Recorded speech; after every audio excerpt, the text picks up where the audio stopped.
Canadian artist Mia Foyer has sculpted a dead landscape. This piece in particular is, I created it in response to when I went and visited a reclamation site. Her memory of a Canadian tar sands oil field hangs from the glass dome in the museum's rotunda. She's not allowed to release photos of the Canadian site, but she recreates it to tell the story. Wheat was planted to cleanse the soil after the oil was extracted, but the wheat attracted hordes of mice. The company then installed upside-down trees as a nest for predatory birds. It attracted ravens. It was surreal. It was like a twisted, nightmarish nursery rhyme. Under this ghoulish vista, Foyer designed an ice rink, a symbol of her hockey-loving homeland.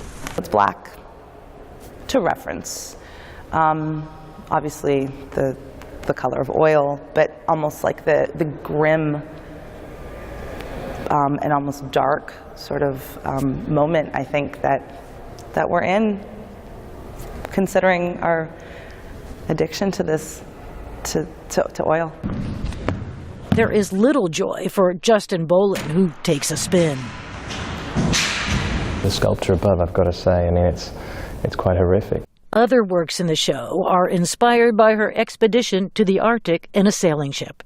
It was like we were there at this moment that was fleeting, and it was one of the most beautiful places I've ever seen in my whole life. On that journey, Foyer collected plastic garbage that washes to shore.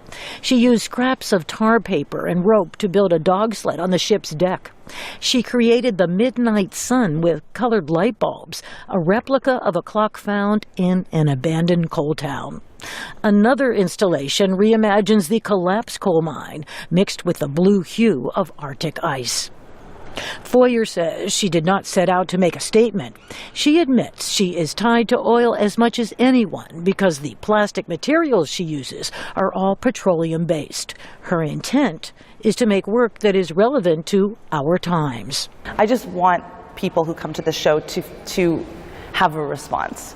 I don't know if it's my job to tell people what they should be feeling when they experience the work. The exhibit was powerful for George Bozzini, a retired English professor.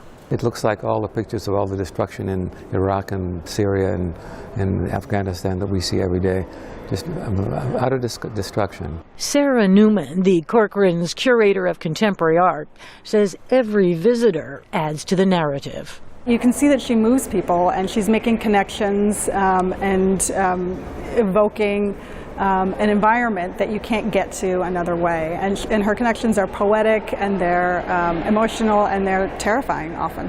Rosanne Skirble, VOA News, Washington.